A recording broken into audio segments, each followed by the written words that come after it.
AP Bren. They're gonna take every single thing that they can get. Aray mo, mababawian! Si James Banks! Napakaganda ng start na naman dito ng TLPH.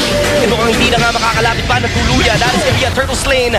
Cleaving axe pinitawan na dito and real world manipulation coming from Aqua. Kaso ka lang hinahabol sila. That was a beautiful feather there strike coming in from Sanji. At talagang nagwawala ng TLPH. Pero si Kel BJ, pilit pinapalagan. Itong tatlong miyembro. Alay sa itaas. Grabe itong ginagawa ng TL, men. Sinasayang nila yung mga skills ng AP Brendol. Nako po.